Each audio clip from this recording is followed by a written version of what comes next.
انگریز کے ہندوستان سے جانے کا کوئی امکان کسی شخص کو بھی نظر نہیں آ سکتا تھا۔ انہوں نے کہا میں سمجھتا ہوں کہ یہ ہوگا، اٹ از دی ڈیسٹنی۔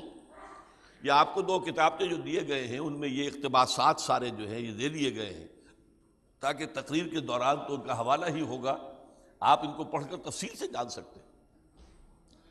اور اس میں پھر انہوں نے ایک مزید انجیکشن دیا جسے میں کہتا ہوں، ابھی تک مسلم لیگ کی تحریک چل رہی تھی ایک نیگیٹو موٹیو پر، خوف خوف خوف خوف، ہندو کا خوف، ہندو ہمیں دبا لے گا، ہندو ہمارے اوپر ظلم کرے گا، ہندو ہمارا مذہب بھی بدل دے گا۔ اب تو سنی کی تحریک بھی شروع ہو چکی تھی، راجستھان میں بڑے پیمانے پر سنی ہو رہی تھی۔ اسی کے جواب میں مولانا الیاس رحمۃ اللہ علیہ نے تبلیغی جماعت قائم کی ہے اس کا مقابلہ کرنے کے لیے۔ بہرحال وہ جو ایک خوف کا ایلیمنٹ تھا، ظاہر بات ہے یہ نیگیٹو ایلیمنٹ ہے، منفی ہے۔ اب یہاں آ کر اقبال نے ایک مثبت جو ہے انجیکشن لگایا۔ میں کہا کرتا ہوں جیسے کہ آپ دیکھتے ہیں مریض اسپتال میں پڑا ہے اور وہ جو ہے گلوکوز کی بوتل لگی ہوئی ہے اور ٹیوب سے جا کر گلوکوز مسلسل جا رہی ہے خون میں، اب اگر کوئی اور ٹیکہ لگانا ہے تو اسی کی ٹیوب کے اندر ٹیکہ لگا دیتے ہیں، خام خواہ کوئی اور پرک جو ہے مریض کو کاہے کو دینی ہے۔ اب انہوں نے یہ پرک دیا ہے مسلم لیگ کے اندر، مثبت جذبہ۔ اگر ہمیں ایک آزاد مسلمان ملک مل جاتا ہے تو ہمیں موقع مل جائے گا کہ اسلام کے چہرے پر جو بدنما داغ اور دھبے دور ملوکیت میں آ گئے تھے انہیں ہٹا کر صحیح اسلام کا ایک نقشہ دنیا کے سامنے پیش کریں، اور اس میں اصول نے ہم اپنے اوریجنل اصول اور آج کے دنیا کے تقاضوں کو جمع کر کے ایک نظام بنائیں اور اسے گویا کہ پوری دنیا کے لیے لائٹ ہاؤس بنا دیں۔ یہ پازیٹیو جذبہ آ گیا۔ صرف ہندو کے خوف کی بات نہیں، ہم اسلام کا احیاء چاہتے ہیں۔ اب آپ کو معلوم ہونا چاہیے یہ عرب امپیریلزم، عرب شہنشاہی، بنو امیہ، بنو عباس کی حکومتیں کیا تھی؟ ملوکیت۔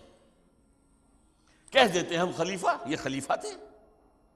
خلیفہ تو ابو بکر تھے، عمر تھے، عثمان تھے، علی تھے، چٹائیوں پر بیٹھنے والے، کوئی محل نشین تو نہیں تھے۔ یہ تو بادشاہ تھے، ان کا کر و فر تھا، ان کے خزانے تھے، ان کے محل تھے، ان کے عیاشیاں تھیں، ان کے ناؤ نوش تھے۔ کوہ قاف کا سارا نسوانی حسن لا کر اپنے محلوں میں ہزار لونیاں جو ہے، اس کیا تھا؟ یہ اسلام تھا۔ اور دنیا تو اسلام کو انہی کے حوالے سے دیکھتی ہے۔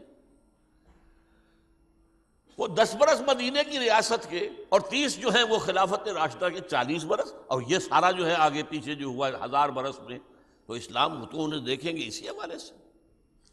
تو آج گویا کہ ہمیں ایک موقع مل جائے گا کہ ہم اسلام کا وہ نمونہ دنیا کے سامنے پیش کر سکیں۔ ظاہر بات ہے کہ عرب ملوکیت سے پہلے کیا تھا؟ خلافت راشدہ تھی، تو گویا کہ لفظ خلافت راشدہ اس میں نہیں آیا ہے، لیکن یہ کہ اس کے معنی تو خلافت راشدہ کے، اس کا نظام قائم کیا جائے اور دنیا کو دکھایا جائے کہ come and see with your own eyes, this is Islam۔ یہ ہے مثبت انجیکشن جو علامہ اقبال نے مسلم لیگ کے جسد میں لگایا ہے۔ یہی انجیکشن علامہ اقبال نے ایم اے جناح کو لندن میں جا کے لگا دیا۔ 1932 کی گول میز کانفرنس، تیسری گول میز کانفرنس میں جناح صاحب تو شریک نہیں تھے، وہ تو سیاست چھوڑ چکے تھے۔ اب دیکھیے جناح صاحب کی زندگی کے یہ دو دور بالکل ایک دوسرے سے جدا ہیں۔ وہ تو وہاں تھے انگلینڈ میں اپنی پریکٹس کر رہے تھے، اقبال اس کانفرنس میں گئے تھے، گول میز کانفرنس 1932،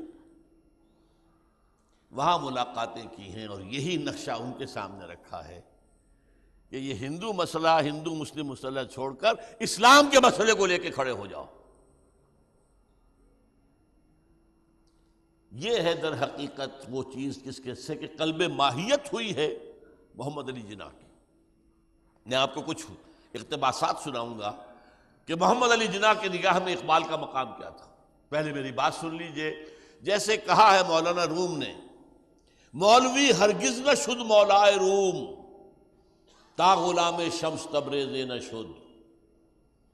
مولوی رومی جو ہے مولائے روم نہیں بن سکتا تھا جب تک کہ شمس تبریز کے روحانی فیض سے فیض یاب نہ ہوتا۔ محمد علی جناح قائد اعظم نہیں بن سکتا تھا اگر اقبال کے فیض سے فیضیاب نہ ہوتا۔ مولوی رومی کو مولانا روم بنانے والا شمس تبریز، اور ایم اے جناح کو قائد اعظم بنانے والا علامہ اقبال۔ اس میں مجھے خیال ہے کہ بہت سے لوگ جو ہیں بڑے پریشان ہو جائیں گے، کچھ باتیں نہیں ہیں، لیکن میں یہ چاہتا ہوں کہ خود قائد اعظم نے جو کچھ کہا ہے علامہ اقبال کے بارے میں وہ آپ کو سنا دوں۔